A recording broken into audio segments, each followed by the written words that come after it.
We just always put you on the end because that's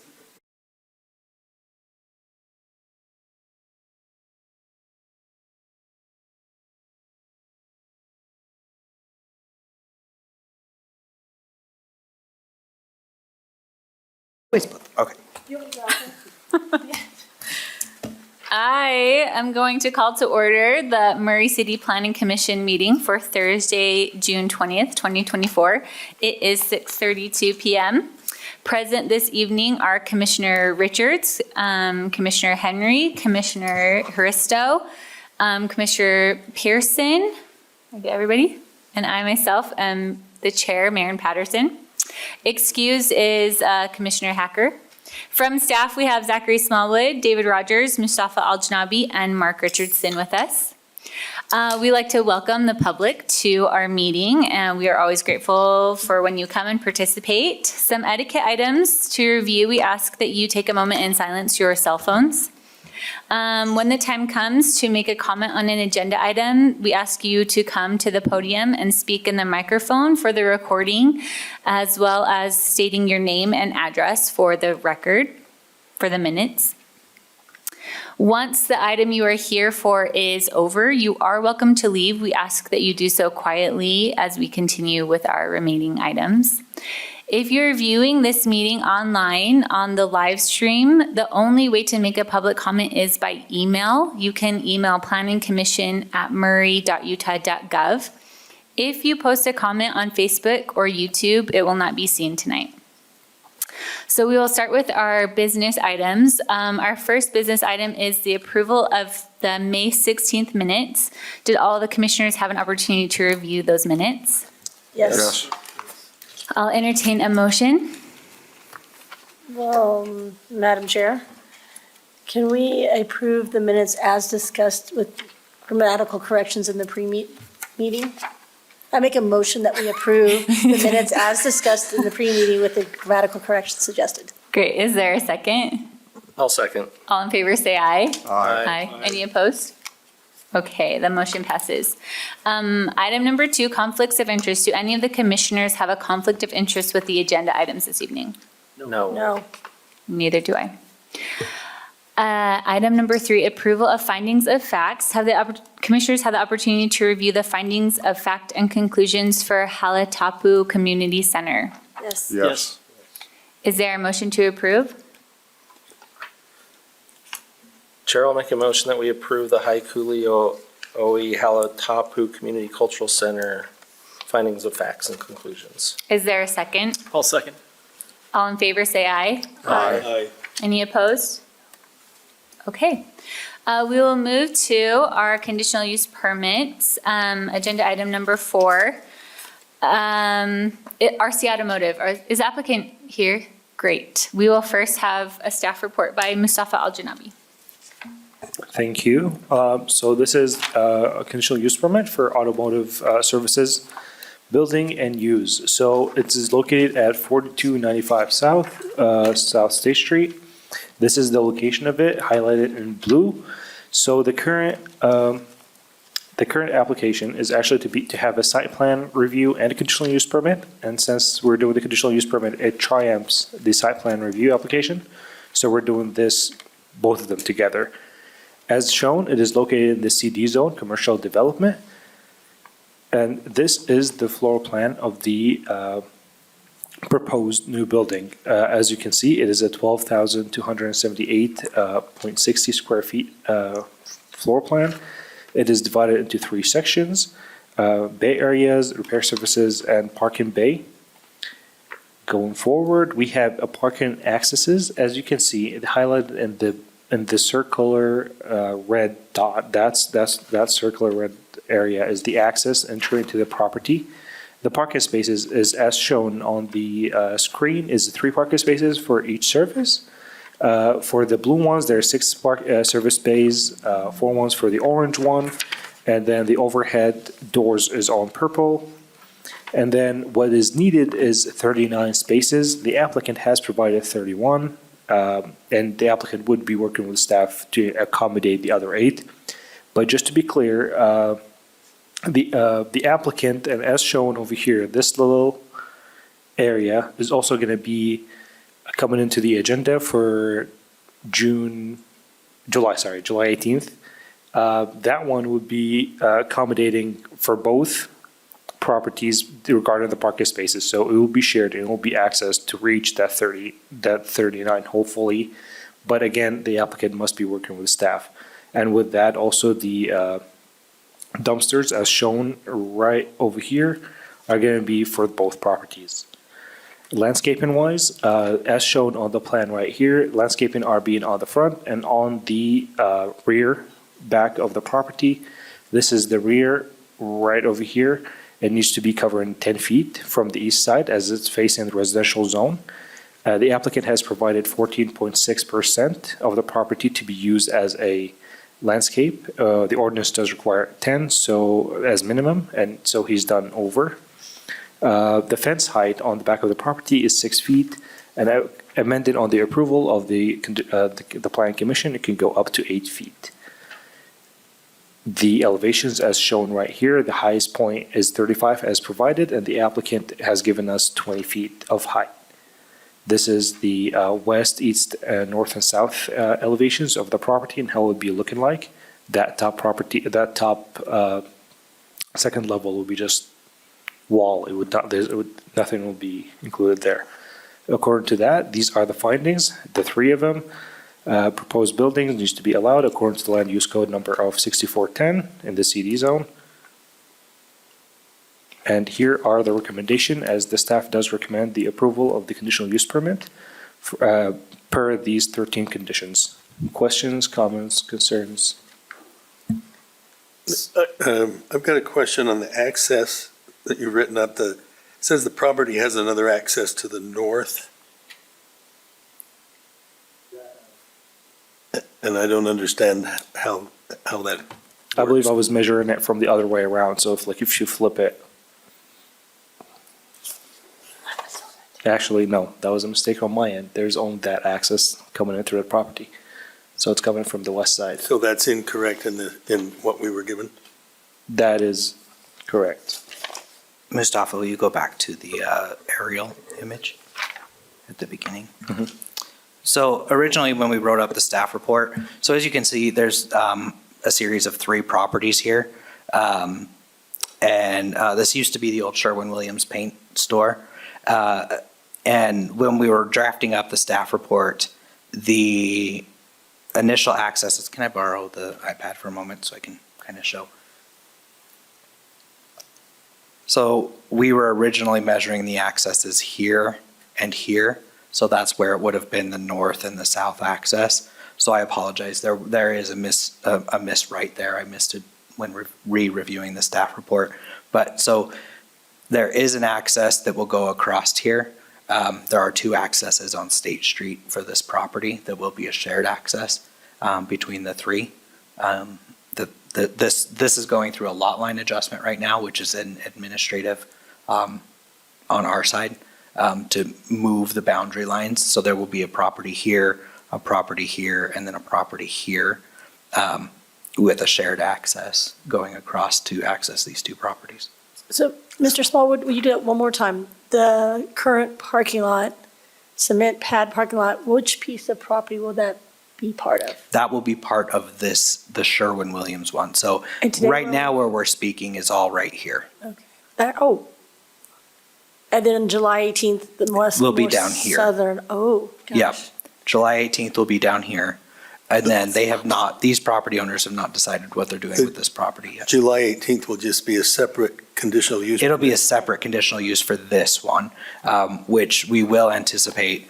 We can't talk about that application too much here because it's not agendized, but I can confidently tell you that we will tie this one's parking to that and make sure that there's. The only reason I ask is because there's some information that alludes to that in this package. I just wanted to understand. That's fine. Yep. Can I ask more questions about parking? I understand the equation was used for the bays, and it all seems perfect. It's great. My question's around, so on page 2, the paragraph about project description, it says the space will be used for office and on-site services. Then on the conditional use permit application, it says proposed auto service shop, occupied retail auto service. And then on the second page, in the letter from the applicant, or the first page on the bottom in the letter of the applicant, it says they will have tenant bays, all of which, did we calculate for office space and for the rental, or just for the bays? Because, or are there no office space? It's a little confusing. So we calculated off the floor plans. The floor plans are shown here as parking bays or service bays, excuse me.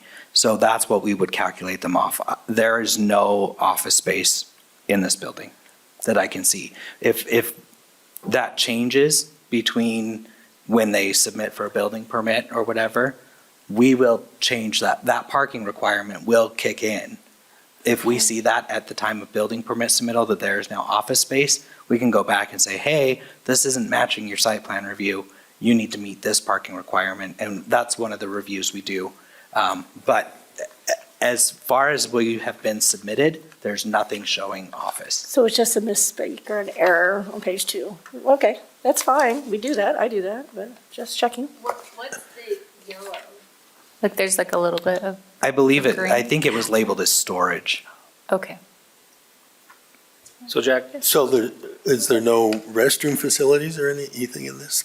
We don't park for restroom facilities. What's that? We don't park for restroom facilities. But I'm talking the floor plan on the, Of course, yeah, there's restroom And facilities. maybe that's a question, I guess, for the applicant, I guess, if there will be well, offices. and the third question, this 3 parts of this, is that just 3 building phases? I think we should have the applicant speak to that one.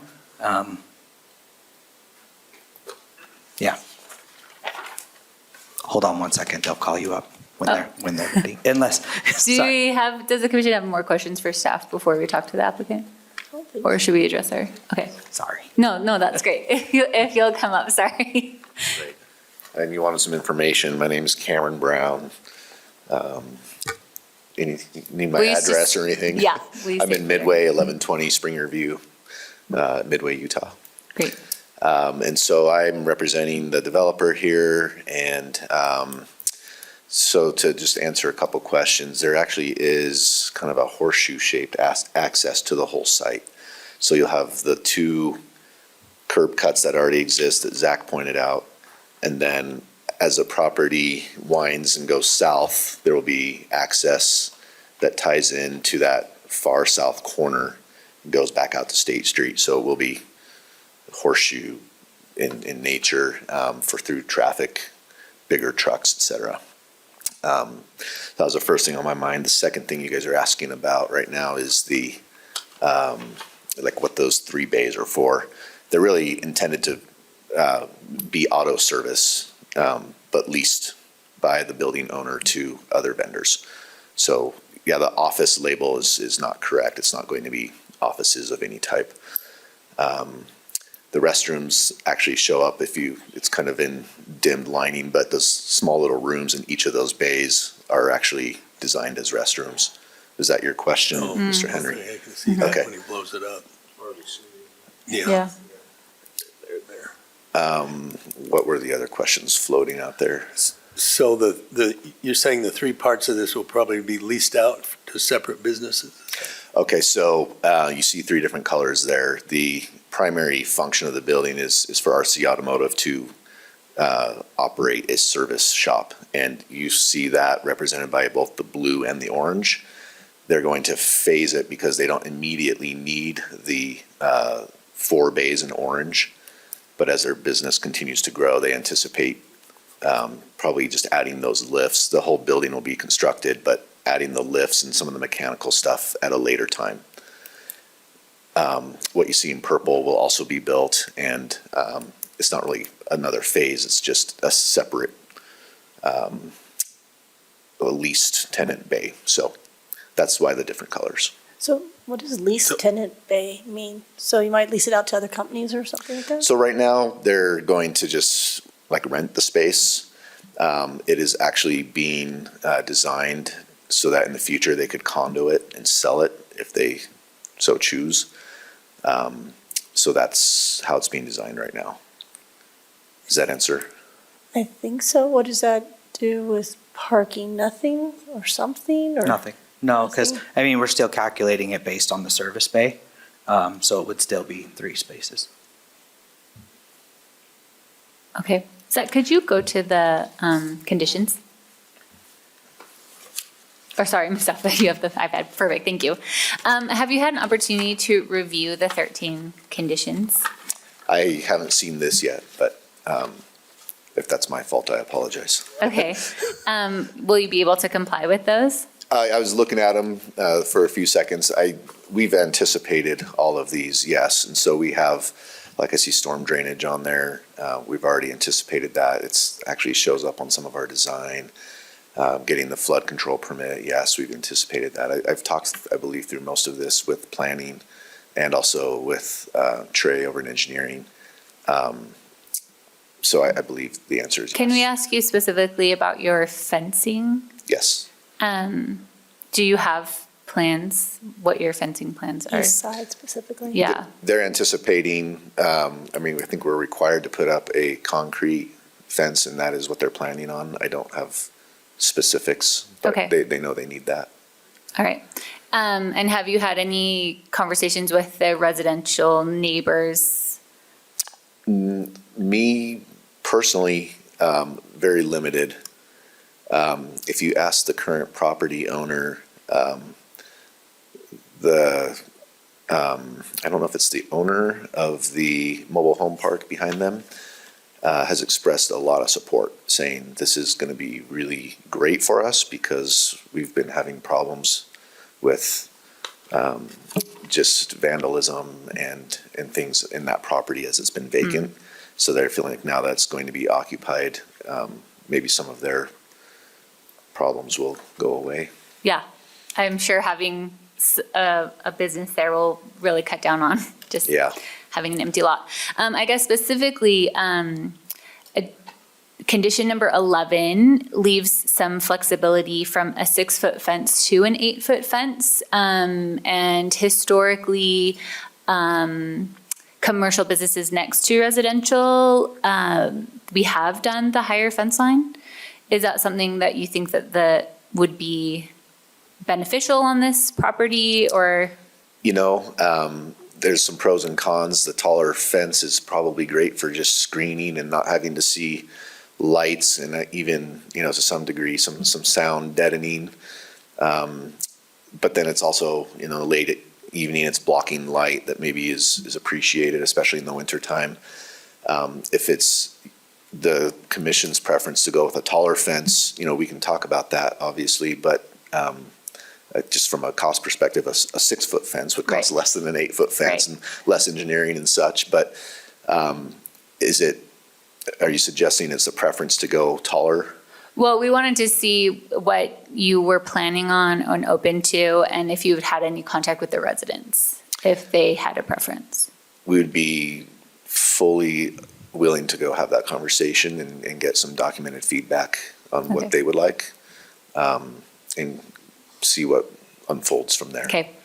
Does the commission have any other questions for the applicant? We just haven't asked you about the dumpster.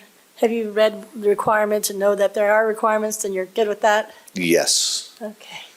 yes. I have a question, I think it's more directed to the staff, but since this is right next to the creek, is there any special requirements there for water retention or preventing any kind of contamination of that So wetland? condition 1C states working with Salt Lake County Flood Control. So engineering and the Salt Lake County Flood Control will handle that. And as part of this, they're required to obtain that permit, and the county maintains that as one of the waterways. There's a 5-foot strip along that north side. Is that intended to be landscaped? Yes. Okay. So we are anticipating underground stormwater retention of the 80th percentile storm, which is pretty common throughout Utah and here in Murray as well. And then whatever the flood control district asks, will obviously be obliged, so. Okay. Any other questions for the applicant? Is there a gradient? I was there earlier, and I believe there is a little bit of a gradient between your property and the mobile home park. How significant is it? Yeah, good question. So I was surprised because in my mind, State Street only slopes, east to west, and here it's like totally opposite. And there's a good drop back there. It's about, depending on where you're at along that whole east property line, between, I would say, 4 and 6 feet, maybe 7 feet at the highest, which is be in the middle of the property line on the east side and maybe toward the south end. And so that is taken into account. So in your 10-foot landscape setback, we are anticipating, some slope up that will be vegetated and landscaped, so. And then I want to make clear to all the commissioners as well, the grading and drainage plan are provided in your packets. So you can see exactly those intervals of where they're proposing that to be changed. Well, I actually was asking to help us ease our discomfort with the fence line, because if they're on the same plane with the neighbors, some neighbors who aren't here tonight might prefer an 8-foot fence, but we can't argue for them, they're not here. But if Right. they're on a higher plane, a 6-foot fence would have the effect we would be looking for and might just be fine, Sure. right? Yeah, Yeah. that's a great point, because as you look out there, what would be their backyards, essentially, you're going to see 4 to 6 or 7 feet of bank and then a fence. So on perfectly flat ground, I can understand an 8-foot preference. Don't want to be seeing things over the top. But they're going to see, I think, very little even with a 6-foot fence, but we're happy to just be good neighbors. And Just so I'm clear, you're saying that the mobile home park is higher than No, lower. opposite. lower? Lower. Yeah. Okay, so this is the very condition that I was worried about. But we've allowed. But that's why, I understand. okay. All right. Thank you very much. Thank you. Okay, at this time, I will open this agenda item up for public comment. Is there anyone that would like to speak to this item? Any emails, Mustafa? No? There are none. Okay. Then I will close the public comment portion and bring it back to the commission for discussion or a motion. Madam Chair? Yeah. I'd like to make a motion, are we okay with the motion? Okay, I'd like to make a motion, the planning commission approve the site plan and conditional use permit to allow the construction and operation of an automobile repair and service business at the property addressed 4285 South State Street, subject to the 13 conditions discussed. Is there a second on that motion? I'll second. Okay. So just to restate, I have a motion by Commissioner Malkovich and a second by Commissioner Pearson to approve the site plan and conditional use permit to allow the construction and operation of an automobile repair and service business at the property address 4285 South State Street, subject to the 13 conditions. Is there discussion on that motion? Okay, we can take a vote. Okay. Commissioner Malkovich, Yes. Commissioner Pearson, Yes. Commissioner Haristo, Yes. Commissioner Richards, Yes. Commissioner Henry, Yes, and Chair Patterson. Yes. Good luck with your project. Thank you for being here tonight. Okay, agenda item number 5, Erickson State Farm. Is the applicant here tonight? Okay, great. We'll have presentation from David Rogers. Okay, thank you very much, Commissioners. So agenda item 5 is the applicant is requesting a conditional use permit to allow the construction and operation of the Erickson State Farm Insurance Office on the property located at 313 East Winchester Street in the residential neighborhood business zone. You can see here we have it's a 0.36 acre site on Winchester and 300 East. We have the zoning map as well. And so looking at the floor plans, the proposed building is a two-story office building with a parking garage located on the ground floor. That ground floor consists of a shared entrance with tenant space and restrooms along with the garage, and the upper floor contains additional office space that will be used as needed. So next up, we have the elevations, which include all four angles, so the west, east, north, and south elevation. And staff here wanted to discuss a little bit about the R&B zone's purpose per the city code. And what it states is that the zone should share design characteristics with nearby residential uses, provide a good neighborhood fit, and exude a distinct residential character. And though staff found that these materials do not necessarily match the intent and purpose of the zone, the Planning Commission has discretion on approval, and everything on the proposed building is allowable within this zone per code. And so staff would just recommend that the Planning Commission discuss the architecture of the building and determine whether they believe it's appropriate for this specific location. Looking at the requirements within the zone, this property or this proposal meets all of our requirements. It meets our height requirements. It meets our setback requirements. It meets our parking requirements. We measured out how many stalls are needed per the usable building area, and they matched exactly what we're looking for.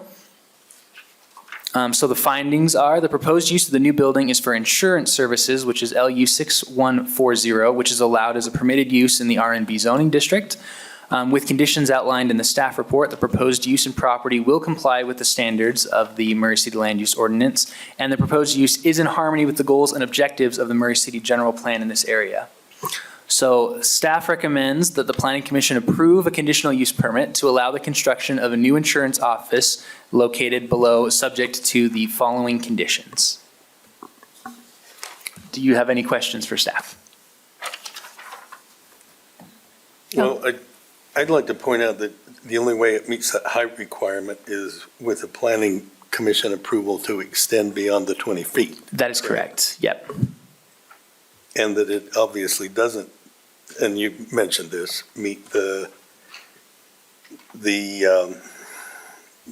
distinct residential characteristics for that zone.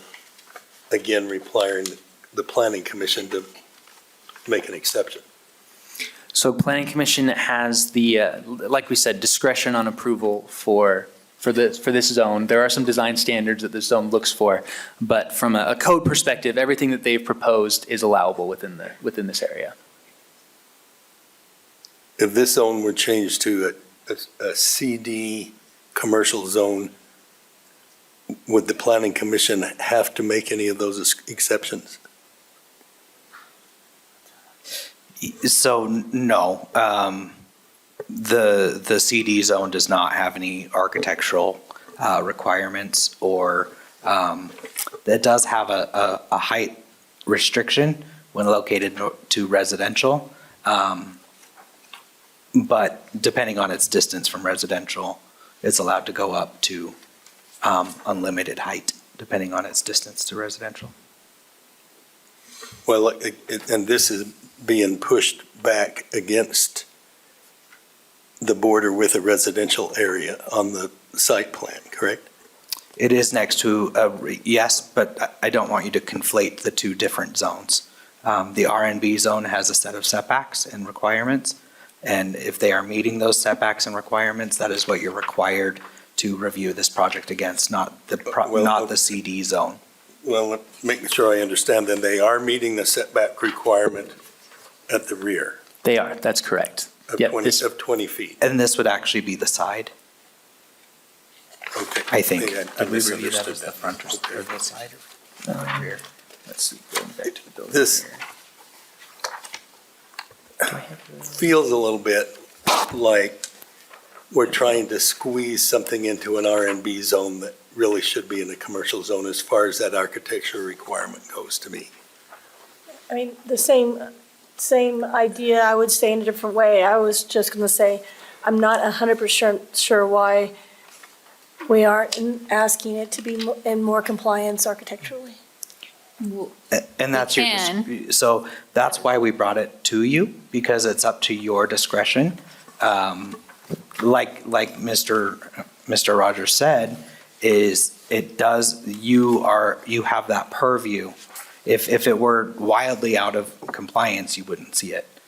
So this is a discussion to have with Exactly. you and the applicant. And I guess my question was geared toward the commission. Yeah. In a way, I mean, this is right on a transitional area between commercial and residential anyway. If this was more in a strictly residential area, maybe I'd have even bigger heartburn with it, but I guess my biggest concern is it feels like we're making an exception to the zoning requirements and setting a precedent in a sense No. that, Well, if we weren't to discuss it, but we will discuss. Yeah, you'll discuss it with the applicant, but these, again, are not exceptions to the code or going against the code. And These it- are allowed in the code. Yeah, and I that's think in why, the, again, if it wasn't allowed in the code, you wouldn't see it because we would not bring you something that doesn't meet code. That's just not, that's not how we operate.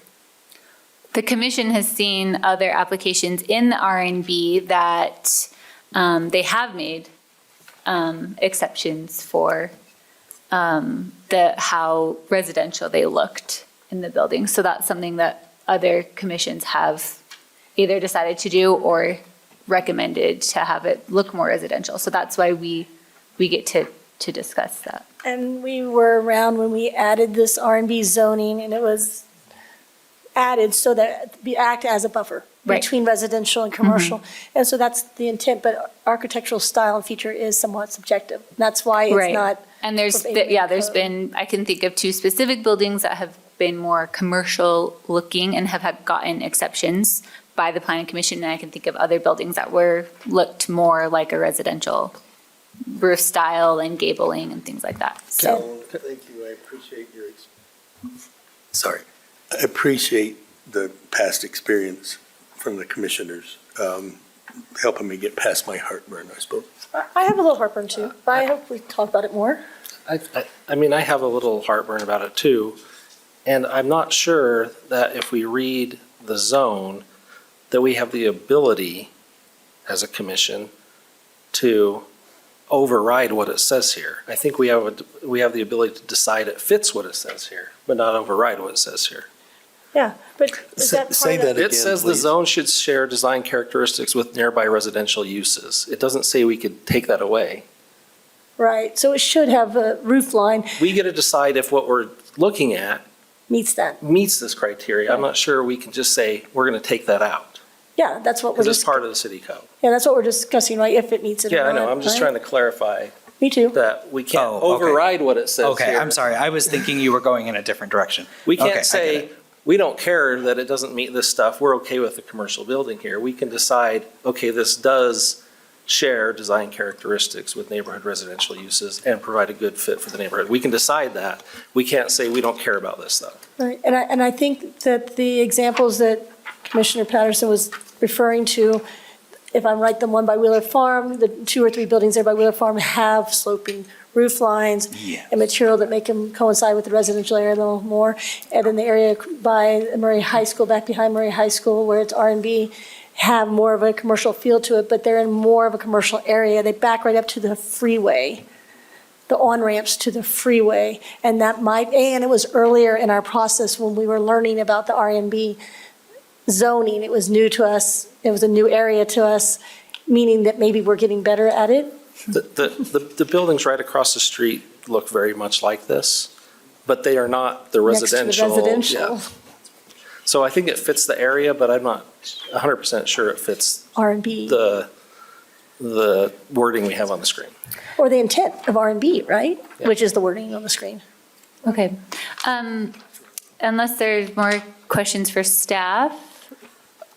No? Okay. Staff, well, just really quick, staff just has a quick, just a little thing to mention here. So we do want to point out that the south and west elevations that are public facing have been intentionally designed with more glass facade to allow for a more pleasant viewing experience to accommodate people that are traveling by it. And we also just wanted to point out in the code here, so looking at the code for the R&B zone, It states that, so the development shall have a residential character defined by appropriate density, massing, building materials, texture, style, and roof lines. Generally, roofs shall be of gable construction to provide a residential feel. Flat and mansard roofs will not be allowed in this zone except by conditional use approval. So the planning commission We has the ability can to approve approve a that. flat roof Okay. such as this. And we have in the past, and if we decide we want to, we could do that again. But again, what I feel when there's exceptions, it's like when you're building a building next to other two existing flat roof commercial buildings next to on and off ramps on the freeway. That was more exceptional to me than building next to houses and neighbors.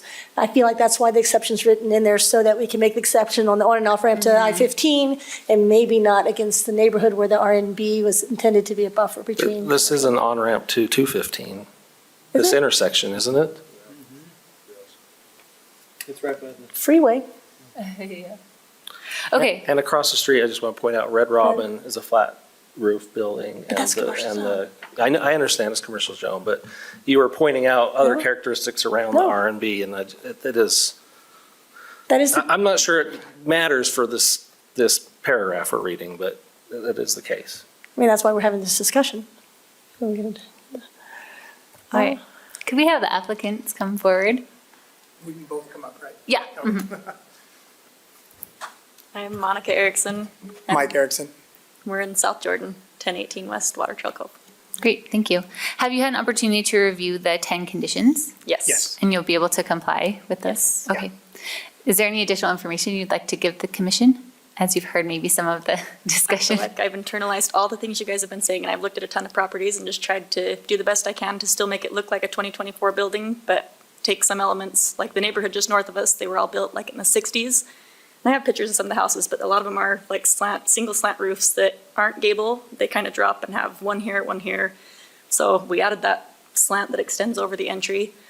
And then there are some, like you said, some R&B buildings that were approved with flat roofs. And they did have some, like right across from Wheeler Farm, that have like single slant roofs that look a little more modern. So we tried to keep like a warm, I think I have pictures of colors, but like warm exterior with stone stucco, but we did try to add that element off the entry to just give it a slant and a little more match to the neighborhood just north of them to match the residential look, while still trying, like if we add the pitched roof, then we're having another height issue. So we're trying to play within the bounds, and we know that we have to ask for permission for a higher ceiling and the approval of the aesthetic too.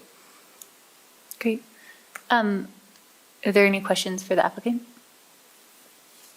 There was this Yeah. one thing, the property just to the east of us also was just filing to change their zoning to R&B as well. So that home just to the east, that property will all be zoned R&B as well when that's done. And I was told the paperwork was filed already, so I don't know, Zach I might don't know know more that. about that, maybe. Sorry, say that one more time. the property just Yeah, to the east of yeah. us. I just didn't hear that last part. Oh, has the paperwork already been filed? Yeah, yeah, it Okay, has. Okay. Thank you for that info. But That That's could a not be separate approved. zoning. Yeah. That's an Correct, yeah, application it that is, could not it be is a approved. separate application that you're not Technically, we considering, can't but it could give you some, consider, right? it could, you're not considering that zone change, right? But it is additional information that can help you make a decision.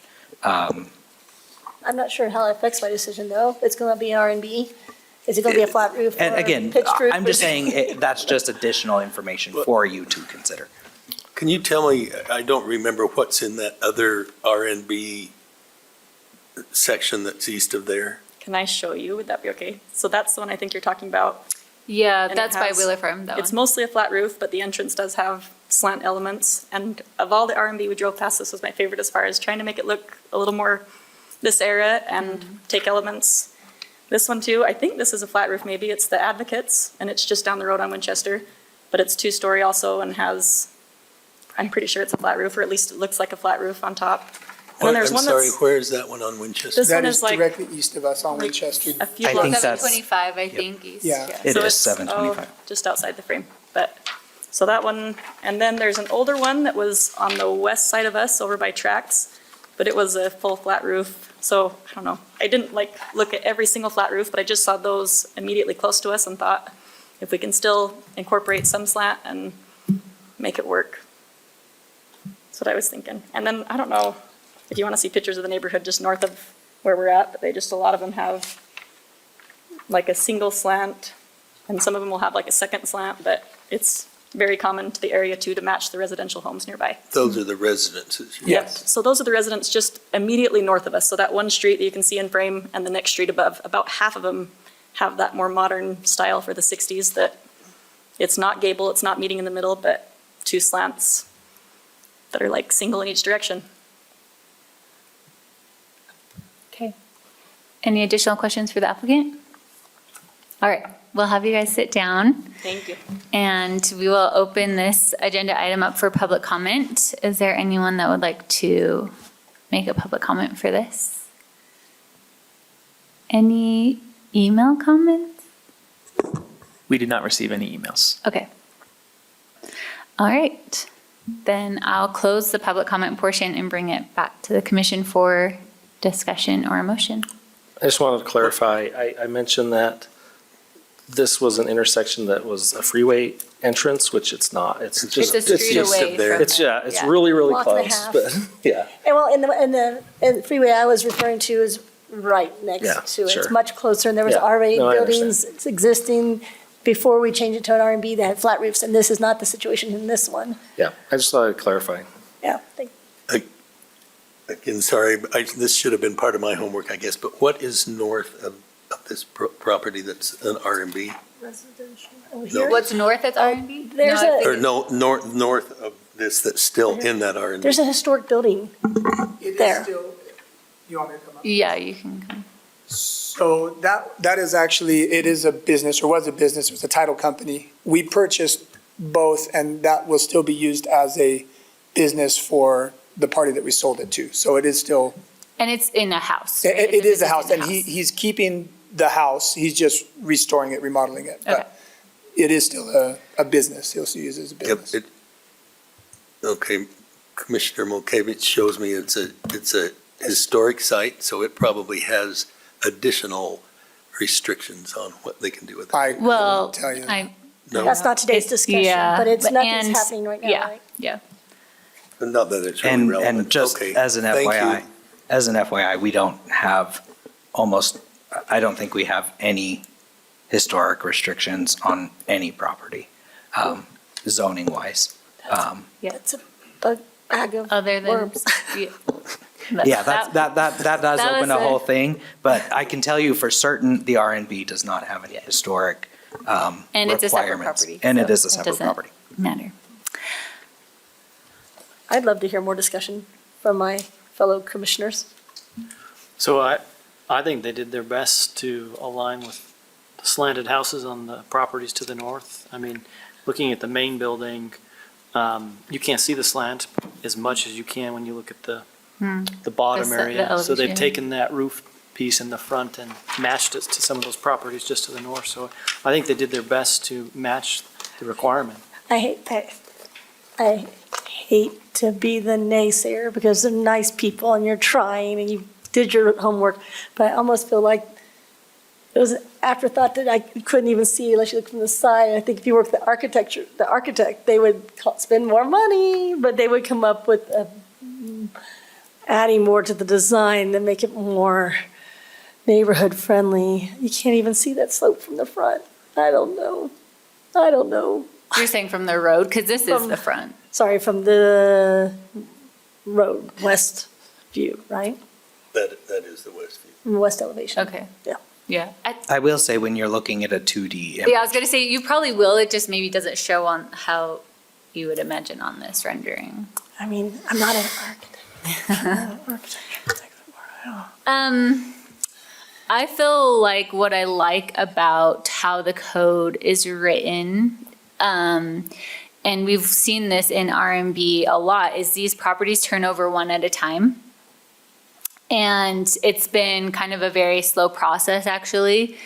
And I like that it has the flexibility that we can consider each R&B property individually. And that it does have the flexibility because, you know, like we've seen other, I think the Advocates is a good example that yes, it is it does have residential directly behind it. but it's kind of on a part of Winchester that it could be a two-story flat roof and not feel like it's not buffering against those residents. And I feel similarly about this, like looking at this project, just really individually, especially because there is an R&B house behind it, buffering those neighbors behind. And considering what is across the street, I think the roof line is, I feel comfortable with it. I personally think this building would fit perfectly here.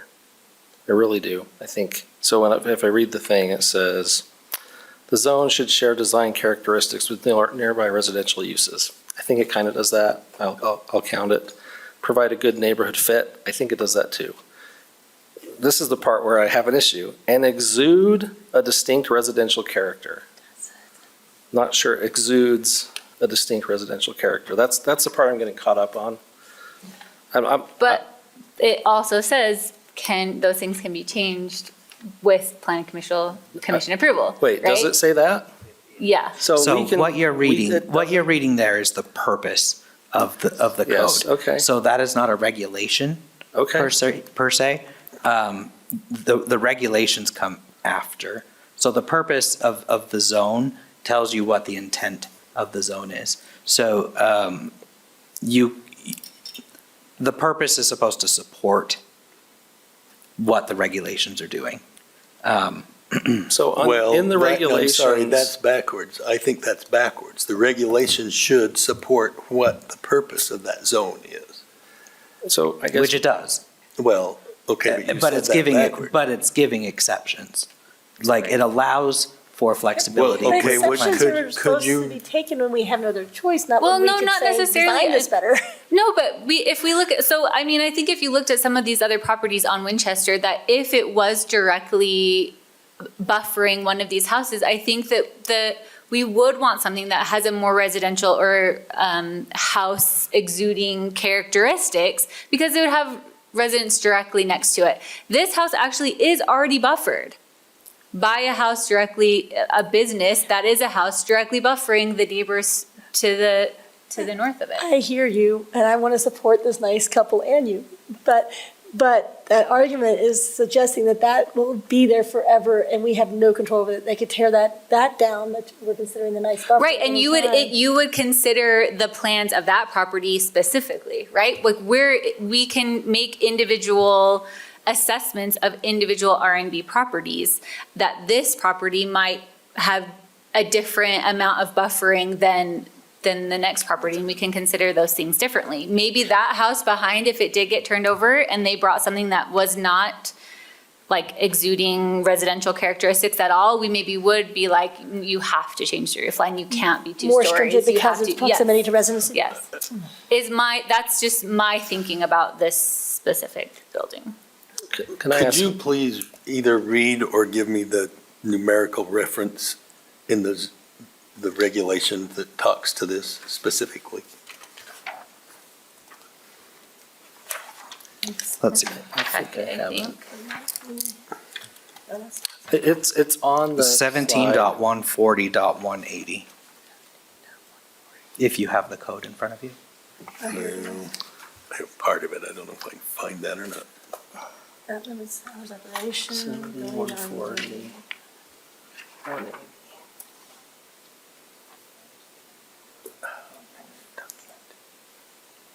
It's going to take me forever to get there. Yeah, I know.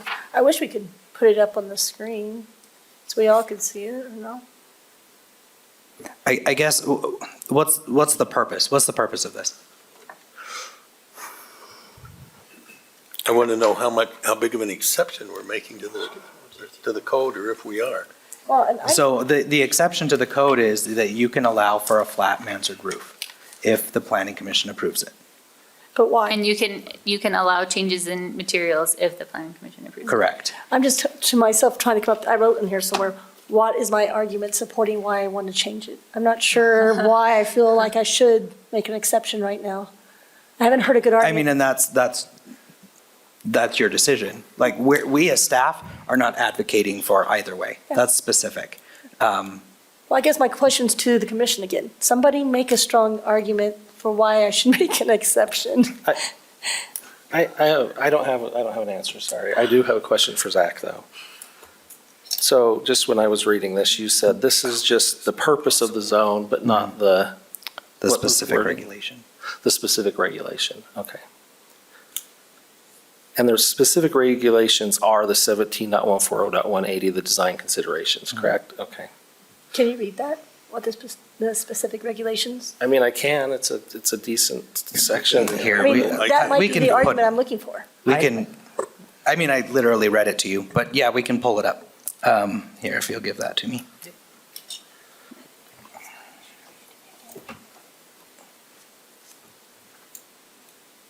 This is not a user-friendly thing.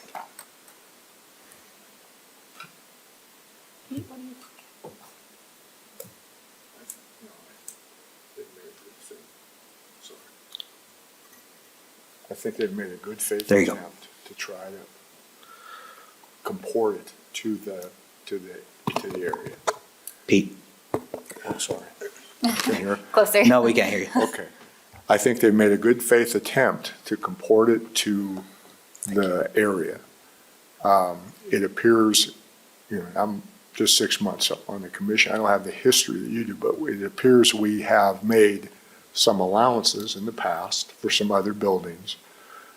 We're not violating or in any way changing the code. It sounds like, Zach, if I'm correct, it's in compliance with the code, correct? Correct. We're talking about aesthetics here more than anything else, right? I think that I'm very comfortable with this as proposed. That's my opinion.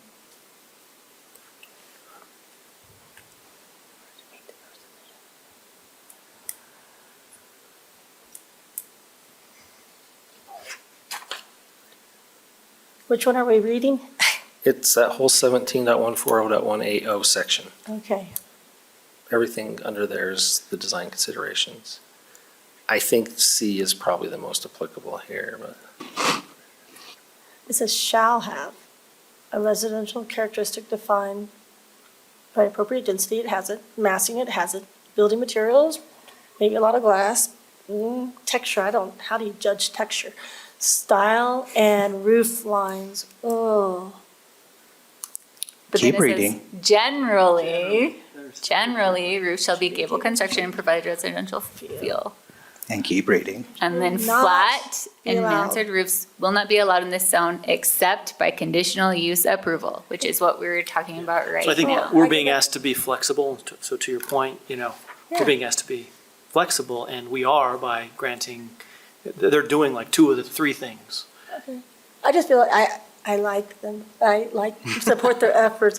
I just, when I'm asked to be flexible, I would like to know why. Like, I need this modified because I broke my ankle, give me, this is just because I haven't gone back to the architect and I mean, asked for other design plans? If you want me to be very specific on this topic, I would say, think about the applicant, what their intent is, and what they're doing, and is it going to meet the overall objective of the city? You're thinking more, you need to think larger, citywide.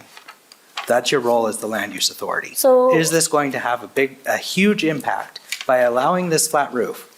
Is it going to have an impact on the city, on the residents, and to that degree? It won't have an impact on the residents. I just feel like my job is to make sure we're making a R&B area Right. look residential because And that's our intent. I think that's the part that maybe is getting hung up a little bit, is I think you're worried about making this decision, will it affect other R&B No. decisions? But it won't, because this is, not all other R&B applications would have all of these same characteristics Which are, of where specifically this property is, which is which is on the corner of a busy Winchester. road Okay, and across from commercial. commercial properties, and already one property away and buffered from actual residents. Because I, which other properties on Winchester aren't. And you maybe would make different decisions on those properties. Another But I thing thought to the take into purpose- consideration as well is not only is this, so this property here, right?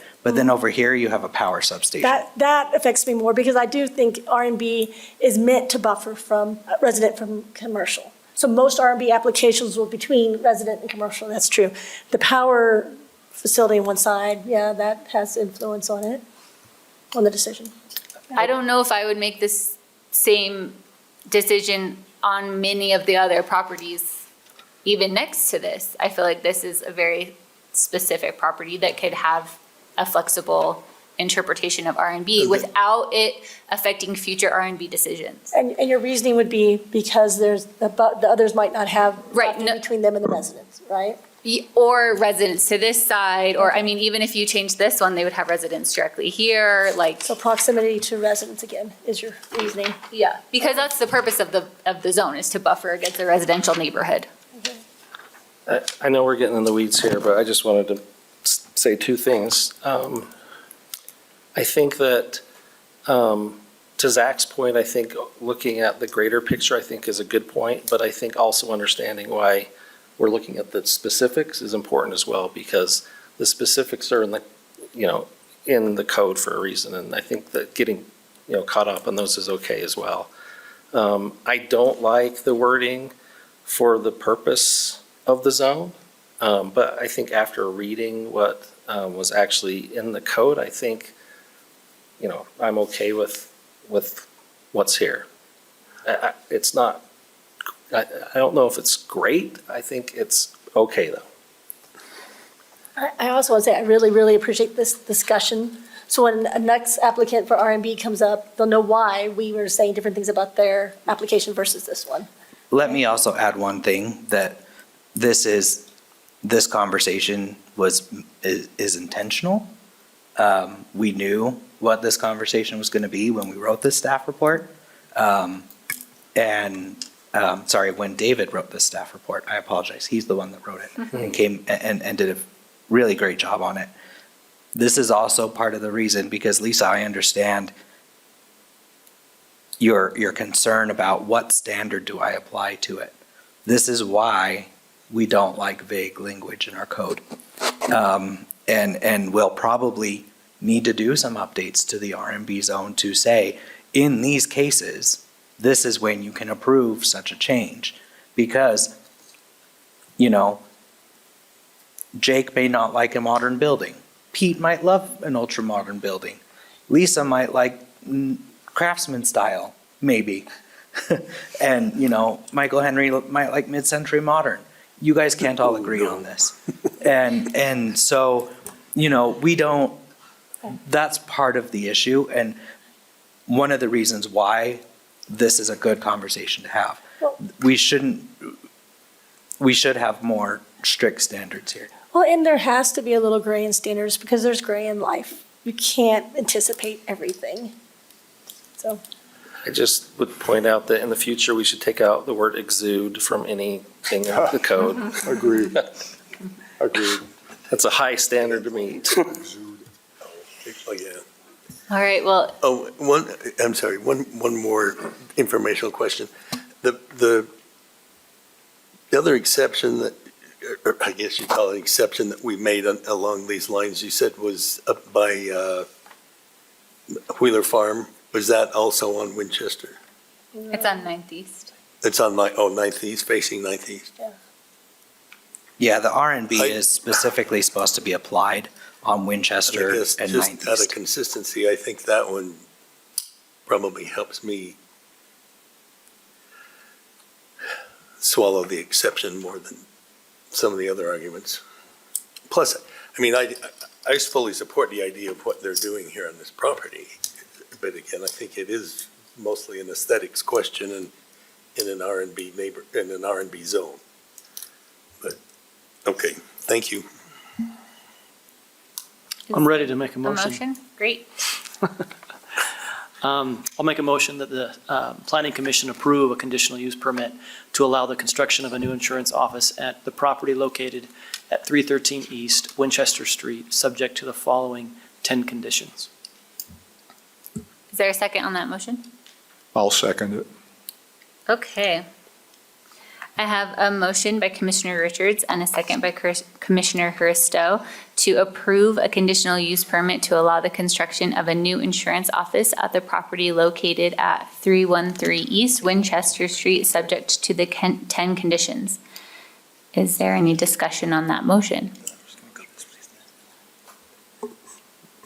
Okay, I'm going to call it out today. All right. So Commissioner Pearson? Oh, wait, Yes. hold on. Did you have discussion? I think my question's too late. Did we have any public comment? did We not- took public Okay. comment. Yeah, we did not receive I meant any, online, okay. yeah, we did not receive any okay. emails for Yeah, this. we We're good. hopefully we did. Okay, sorry. Okay, so for the calling the roll, Commissioner Pearson, I forgot my answer. It's a yes. Commissioner Huristo, Yes. Commissioner Milkovich, Yes. Commissioner Richards, Yes. Commissioner Henry, Yes. Chair Patterson. Yes. So you have approval. Good luck with your project. Thank you so much for being here tonight. Okay, agenda item number 6, Misty Meadows. Is the applicant here? Oh, great. Okay, first we'll have presentation. All right, thank you, Commissioners. Hopefully this one would not be too long to ponder upon. So this is subdivision and lot line adjustment for Misty Meadows subdivision located at, these are the 3 properties that we'll be working on. So 5049, 5063, and 5071 South Lucky Clover Lane. Let's see. So these are the 3 properties highlighted in blue, as seen over here. They are located in the R18, as shown. So for these are the current boundaries, as shown previously and right over here. So what it is a proposed amendment to adjust these 3 properties. Their property lines would be adjusted. So the property over here is selling 1/3 of the acre of the rear yard of that property to the neighbor next door, which is this works. These guys. And then those guys are actually fixing up the line of the property right over here. So if we went forward, we would see this would be the new adjustment. So what they're doing is these guys are fixing it to the fence that they currently have. These guys are buying the property backyard of the 105 property, which is this one over here. So this would be the proposed or the new boundary line. Nothing much is changing. They're not building anything. They're not fixing or removing or doing anything. It's just a lot line adjustment based on that. And because of it, these would be the findings. It is proposed to be accepted under Title 16 of the City Code Subdivision of Land. And the proposed amendment meets the requirements of the Section 17.100 of Land Use Ordinance. Based on that, staff does recommend the approval of this based on these conditions. Comments, questions, concerns? Comments? What a wonderful opportunity for the Sheffields, and hopefully it's a positive opportunity for the Myers as well. Okay. Unless there's anything else for staff, we'll have the applicants come forward. Yeah, I'm Angus Myers at 5049 South Lucky Clover Lane. Great, thank you for being here. Have you had an opportunity to review the conditions? Yeah, yes, And you'll be able to comply with those? yes. Okay, great. We've had one round of comments from staff, and they've been very good to work with us and turn it around quickly and allow us to be on this commission hearing, so we're very appreciative of that. Great. Is there any additional information you'd like to give the commission about your project? Anyone? Additional information you'd like to give the commission? No, unless you're curious why we're doing it. Sure. We are, but we can't ask. What you want to tell? We purchased this property as an undeveloped land. It wasn't part of a subdivision 35 years ago, and it's been a great property for our family, but now they're all gone now. And our neighbors started using the tennis court much more than we did. And our kids all played for Murray High Tennis. And they have a freshman who's number 2 single, so he's got all the experience at our court. And we've considered downsizing, really didn't want to sell the house. And they approached us and said, what if you sold your backyard? And we thought, well, that's odd, but it kind of, it allows us to stay and get rid of a lot of yard work. Yeah, So, good compromise, I guess. so that's the history. Great, thank you for that information. Does anyone have questions for the applicant? No. Okay, we'll have you sit Thank down. you. Thank you so much. I will open this agenda item up for public comment. Is there anyone that would like to speak to this? Did we receive any emails? We have not, no. Okay, then I will close the public comment portion and bring it back to the commission for discussion or a motion. Madam Chair? What- Wait, discussion. Before you, just one question. I just want to reconfirm that the realignment of that diagonal property line, there is a fence there now, so they will be moving the property line to where the fence line is. Correct, that's the idea of it. Okay, thank you. Madam Chair, can I make a motion that we approve the proposed Misty Meadows 105 subdivision amending lots 105 and 104 for the properties addressed 5049, 5063, and 5071 South Lucky Clover Lane, subject to the conditions discussed, the 5 conditions discussed. Is there a second on that motion? Second, Okay. I have a motion by Commissioner Olakevich and a second by Commissioner Henry to approve the proposed Misty Meadows 105 subdivision, amending lots 105 and 104 for the properties addressed at 5049, 5063, and 5071 South Lucky Clover Lane, subject to the 5 conditions. Is there any discussion on that motion? Okay, we'll take a vote. Okay, Commissioner Milkovich, Yes? Commissioner Henry, yes. Commissioner Richards, Yes. Commissioner Risto, Yes. Commissioner Pearson, Yes. and Chair Patterson.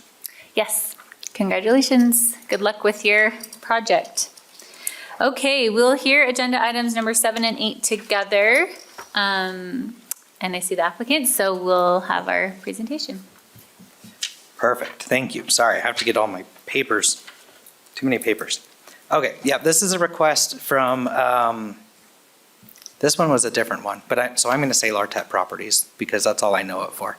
But by Jake Larson for the property at 1177 West Bullion Street to request a conditional use permit for infill subdivision and preliminary subdivision for 10 single-family lots. You'll remember this property as you heard a rezone request back in, I think, March. And that was approved by the city council. So if you'll remember, the original piece of properties were over 2 acres. It was about 2.46 acres.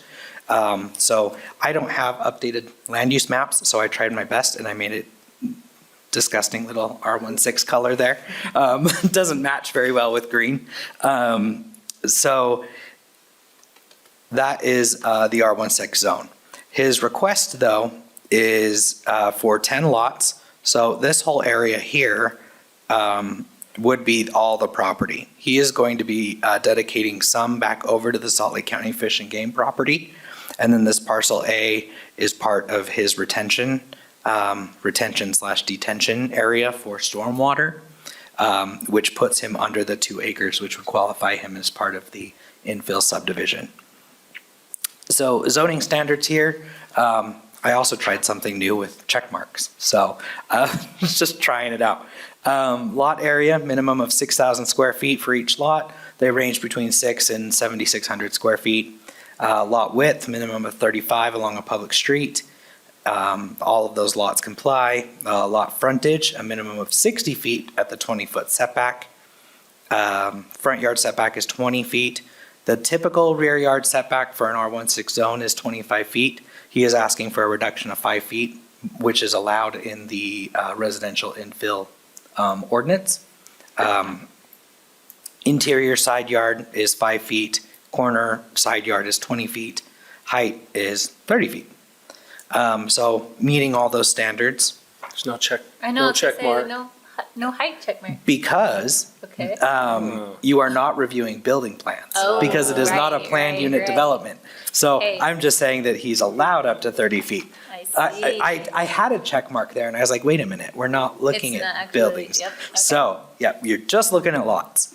So, access, public streets, all new residential is required to front on a public street. So, the typical right-of-way is 49 feet. That allows for, I believe, 26 feet of asphalt, 2.5 feet of curb and gutter on both sides, a 5-foot landscape strip, I think, or it's the other way, I don't remember. But there's a 5-foot landscape strip and a 4-foot sidewalk, or the other way around, I can't remember which one. So the residential infill does allow the planning commission to approve the elimination of a park strip and/or the sidewalk, that if the planning commission finds that public walkways are available. The applicant has requested the elimination of the park strip to reduce the right-of-way to 42 feet. Engineering and planning reviewed this and do support his request. So what's funny about these easy subdivisions is that there's not much to talk about. So 63 notices of the public hearing were mailed out to all property owners and affected entities located within 400 feet of the subject property. We have received nothing. And I mean, even when we had the rezone, we had a few people here. I think that speaks loudly that there are exactly 2 people in the audience. So we have not heard anything from anyone. Findings with conditions, it will comply with the standards of the Murray City subdivision ordinance. The proposed lots comply with the required conditions granting the conditional use permit for an infill subdivision. The proposed lots will comply with the development standards for properties in the R16 zone. And the subdivision is in harmony with the purpose and intent of the general plan. So with that, we are recommending that the Planning Commission approve the conditional use permit and grant preliminary subdivision approval for the Foxgrove subdivision, subject to those 7 conditions. Questions? Question? Yeah. Between, and maybe you addressed this and I just missed it, between lots 2 and 3, 8 and 9, 6 and 7, and 4 and 5, that doesn't show any setback, is that what I'm looking at? So those are not setback lines, those are public utility easement lines. Okay, that easement lines? Yeah, we, unless it's if we do a planned unit development, we'll typically put the setback lines on there. But when it's just a standard subdivision, we usually don't draw the, Okay, I just wanted to make sure I knew what I was for looking sure, at. yep. Okay, And then I have questions. You're gonna tell me, look at the greater picture, not details, but here we go. I like the project. He does great projects. The community likes the project. It's a good project. I'm just wondering, it just, we make exceptions when there's a reason to make an exception, and no argument has been really made for the exception, meaning I feel like we're taking the park strip out. Why? I mean, is it, and I misspoke in the pre-meeting and saying if it was R18, I meant if the park strip was there, what would the alternative be? Like he could do the project with the park strip, it would be one house less, or he couldn't do the project with the park strip, or he could just give less land to the Fish and Game Association with the park strip? Talk to me about why. So if he were to adjust, because he's at 1.87 acres, Okay. you can only move 0.13 acres before you're over the 2 acres and can't do the infill. If he's not able to do the infill, then We can't make an exception. there can't be an exception That was my for the rear question. yard setback. That was my And- question. and that- Why does he qualify for an infill? Just. Because of the two, because, It's so under 2 the acres. requirements for the infill are listed in your packet, Right. what's required to approve it. Also, what's required is that it has development on 2 sides. So on the west and the south, yes, are both developed. So that is also a requirement of the residential infill. Is it developed on the south? Yes. Yes, those are houses But down there. now these, Oh, but he yeah. could, Yeah, I guess, yep, why there they are. could he not use more of the land he's deeding to the Fish and Game Association and put a park strip in? Because it would probably take it over the 2 acres. And then we wouldn't have to get, it could be over 2 acres, we just wouldn't have, the infill allows us to give an exception. Correct. So the reason being is that if it's over the 2 acres, he would probably have to do a PUD, which would require homeowner association, and then a public or an amenity, which then eats more into the property. Where I don't think an amenity is feasible on this site. The amenity is the Fishing. Parkway, Oh, the makes Jordan that- River Parkway. See, I really appreciate that, because I was Yeah. thinking, why don't we have an amenity and a Yeah. PUD? But I guess the parkway's within proximity. Yeah, Count. oh, I mean, it's, yeah, Yeah. well, within it. Yeah, it's just about there. Yep. So in order to make the lots fit, he's asking for that, the 5-foot reduction in rear yard setback, and then the elimination of that. It's pretty consistent. I don't think we've ever not approved a infill subdivision when we've done it. I just thought I would mention that, I mentioned this in the pre-meeting, but I live just to the northwest of this property, and if you go down the street heading west, although there is, I mean, if you can look right there, Where? on the other side of the road, Right here. there is no park strip, right? So this is matching exactly what is across the street along that whole way. If you go and then turn right on Walden Glen, which is just to the west of this, although there are some new houses that have park strips, it changes to be no park strip, and that whole neighborhood has no park strip. In Which is fact, also in an R16 zone. it is right? also an R16 zone. In fact, on the east side of that street, we don't even have a sidewalk on a portion of it, a big portion of it. I appreciate the input, because I drove the area that was R18 and saw Park Strip, but I missed the area that doesn't have Park Strip.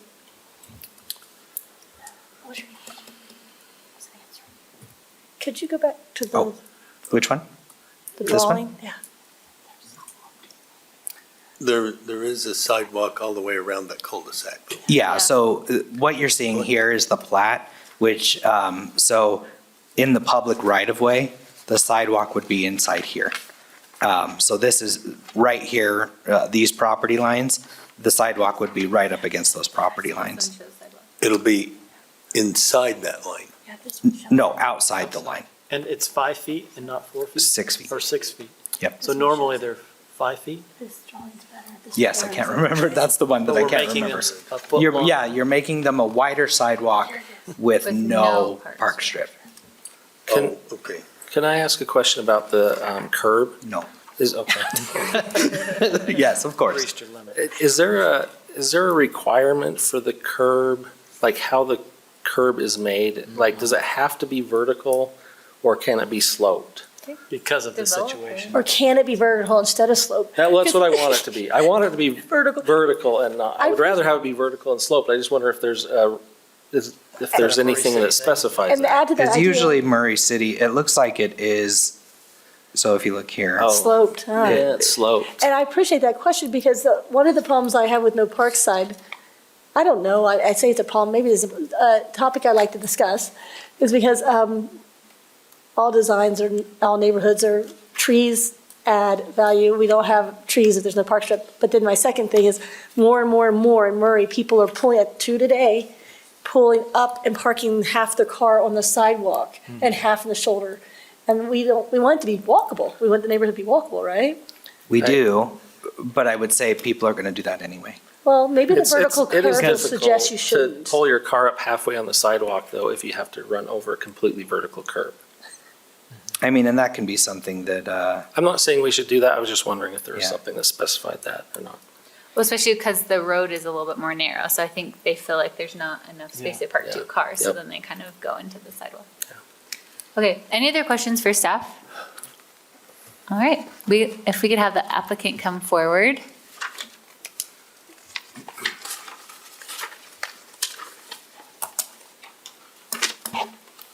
Good evening. You still don't have a tall mic. Jake Larson, 1101 West Ropey Drive, on the other side of the river from this, so. But are we the exception or yourself? I don't know. You tell me. Have you had an opportunity to review the conditions? I have. And will you be able to comply with those? Yes, it will. Okay, great. Any additional information you want to give the commission? Yeah, sure. A couple things that were mentioned in question, being the exceptions. Again, it is an infill subdivision. I've done these before. There's a couple of subdivisions within, I think, a quarter mile, one being Winchester, Brad Reynolds subdivision, almost exactly the same type of subdivision, also in dimension, width, depth, everything about this one has been done. It's also been done on the east side. Again, engineering and I have been talking about this, and it is not, exception only being that it's an infill. So it's a smaller piece of property with limitations. The limitations on this one, if you can go to the aerial, is a wetland pond directly to the east. So we are bringing the property line, and there was a misrepresentation of that I'm not deeding the property back to them. They are maintaining ownership of that. That's a big exception. Sorry. So the only dedication that we are doing is with Murray City for the settling pond, detention pond to meet LID requirements. So they're maintaining ownership of their wetland pond, which has always been the path moving forward for these people, because again, they want to maintain that wetland pond, that sanctuary that, again, Dan Potts, as you remember, presented in public comment when we presented in front of you guys last time. So again, we're butting up right against that. We're within 2 feet of the wetland area, so we stay out of the wetland, environmental challenging, impact issues. And by that, so we're about 248 feet, I believe, in width, which is very tight to make the lots work. It's not a question of losing a lot, it's just they become so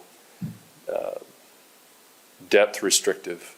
So building a home 35 feet or less is very difficult, and almost, the value's not there, and we shouldn't do that to the citizens. So again, these are minimum 36 feet depth on the 2 corners. If you look at lots, I think it's 7 and I'll bring it back up. Lots 4 and 7. There you go.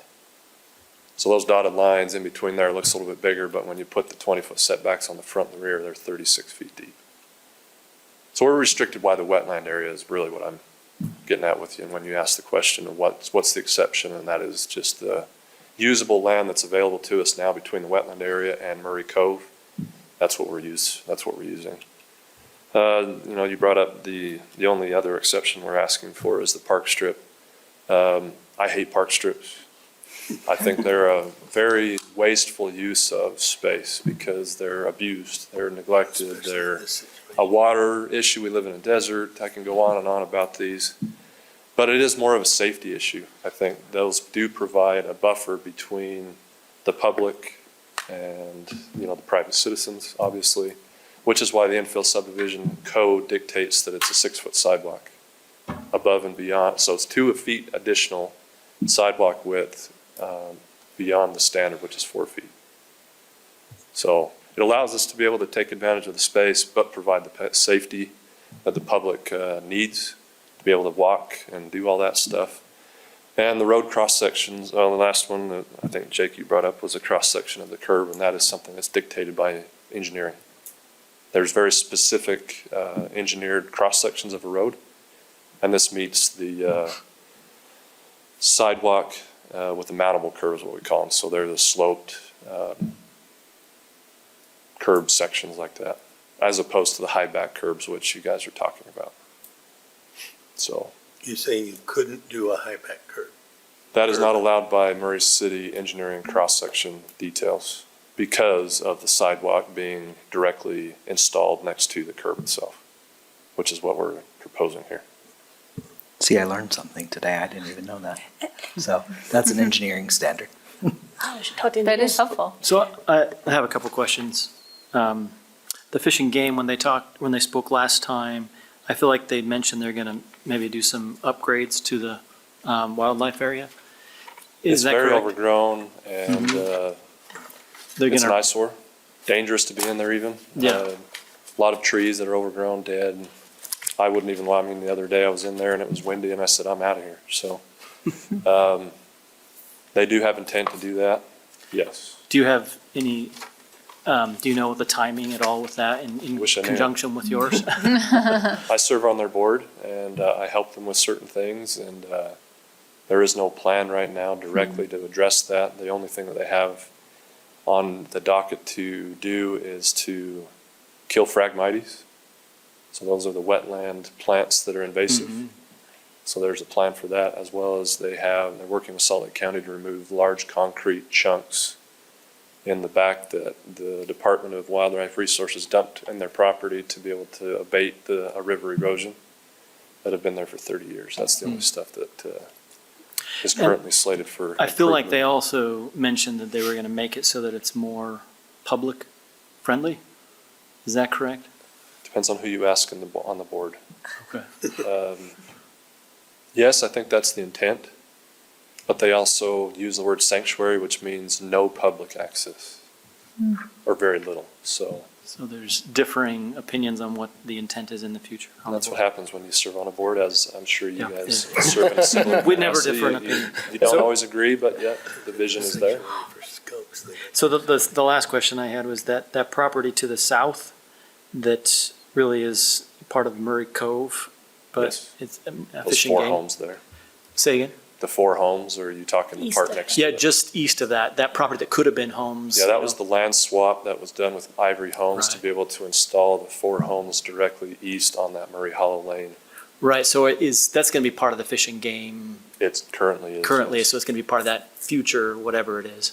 It's part of their future. It is part of their sanctuary right Okay. now, so they have no intent to sell currently. Thank you. I'd like to say thank you for your explanation of the land, because it wasn't clear initially that we weren't just picking the size of land, and now it is. I appreciate that. So infills are very specific and actually necessary for a city, especially because we live in a Right. valley that is land diminished. These are diamonds in the rough, is what I always say. And so putting in hundreds of units into a very vast property obviously befits different standards than what an infill might be. It does not diminish the property or the properties that will then be installed, and in fact just provides a different level of living, different level of design is more, I think, more appropriate to say. So again, we're still providing large lots that meet all the setback requirements, the height requirements. The only exception that we have, or we're asking for is not taking away from safety, because we account for that. And city has standards for that in the engineering development codes that we have and we use every day. So again, I believe that we've hit the mark, and it's been done many times before. Wish I could give you the subdivision names, but Brad Reynolds did it. That was the most recent one, and it's a quarter mile around just on the south side of the golf course. So, Jake, can I ask a question about parcel A that will be the water retention oh, area? yeah, I forgot to address that. But go ahead. I'm just wondering, I mean, this may be a question for the city too. Once we take ownership of that, how is that going to be maintained? Is it just going to be That's a good question. So weed area? we have been in contact with Murray Parks that also maintain three others within the club, within, I think, 100-yard vicinity of this one. They maintain the one over here in Murray Cove. They maintain the one over in the Goff subdivision over there. It's fairly common. Again, these will be designed spec'd to the city standards for both parks and engineering. This will most likely be a gravel bed with very low maintenance, no irrigation. That is a little bit different from what Murray Cove has over there, but that is what is proposed right now. That may not be accepted What- by Why the gravel bed versus the grass? maintenance. So you don't have to Yeah, maintain it as I'm- well. I just, we have it over there in Murray Cove and the kids play in it and it's a little bit safer than gravel. Yeah, this one I have concerns about only because there's a wetland pond right there. It will have a fence around it, of course, but it is right there. And So maybe better to have the gravels so that people stay out of it. being that it's a sanctuary area, and again, just trying to minimize traffic, minimize the amount of time that the city has to dedicate to it. Plus you'd have Resources. to irrigate it if you want grass to grow. Yeah, no, definitely not. I think the gravel one is actually being done on the Trip Lane subdivision right now, which is also another infill with the same requirements, which is a quarter mile to the north of this one, north and east, excuse me. So many subdivisions to pick from as far as equal to this one. or similar. Curiosity questions. As Yeah. I understand that old diagonal property line used to follow along a canal or something? It is. There was an old irrigation which we are rerouting as part of this. That's one of the conditions of approval on this. There is a retainer box that I can't point, but on that you'll see kind of it's 22 feet. That's where that line comes down to the south, and then it kind of comes back down a little bit. You see it on your screen. There is a catch basin box right there. I'm clicking on it and showing you with the laser. Nope, further down. Come down to your right. Over to the To right. your right. Almost there. Almost there. Keep going. Almost there. Right there. Okay, so that is a storm detention, or excuse me, an irrigation box of North Jordan Canal. So we are taking that, we're leaving that box there. That services the Fish and Game property because it is a canal-fed wetland area, which is really strange to say. But then it will be rerouted and it goes north towards the other wetland area, which is to the north on the, I don't know if it's Costello property still, but that's where it goes. But it's not an active ditch or It canal? hasn't been active for 30 years, but you tell the North Jordan Canal that we're abandoning it and they about jump down your throat. So it will be rerouted, which we have plans for in the civil set of drawings. So it will follow the property line across all the PUEs and then dump back into the system to the north. Any additional questions for the applicant? Okay, thank you so much. Thank you. At this time, do I need to do 2 public comments for conditional use and for preliminary? Just No, one since public we're only comment? doing, since we're One only doing motion? one motion Okay. and stuff. Yeah. Okay, I will open this agenda item up for public comment. And seeing no comments, I will close the public comment portion and bring it back to the commission for discussion or a motion. There was no public comment from email? either? He just checked Oh, and gave me the thumbs up that we're good. Thank you. Did you have a comment? Okay. I'll make a motion. I'll make a motion that the planning commission approve a conditional use permit for residential infill and grant preliminary approval for the Foxgrove subdivision on the 2 properties addressed 1177 West Bouillon Street, subject to the following 7 conditions. Is there a second on that motion? I can second. Okay.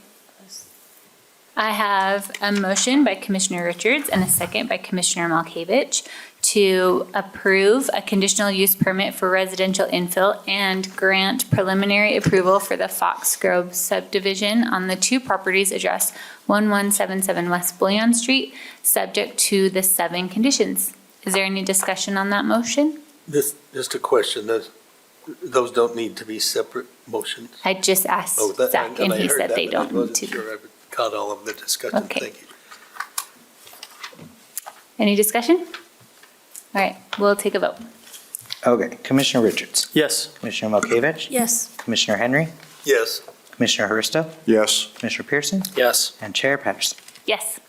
Good luck with your project. Thank you so much for being here tonight.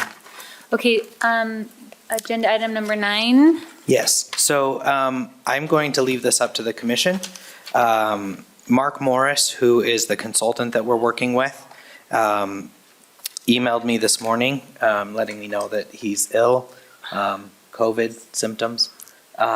So I told him that we could either reschedule the discussion for July 18th, or I can go over some of it, some of the smaller stuff. It's really up to the commission. Either way, we're going to have him be there on the 18th. So it's up to y'all. What do you want to do? I don't know why I went to Texas, but it's fine.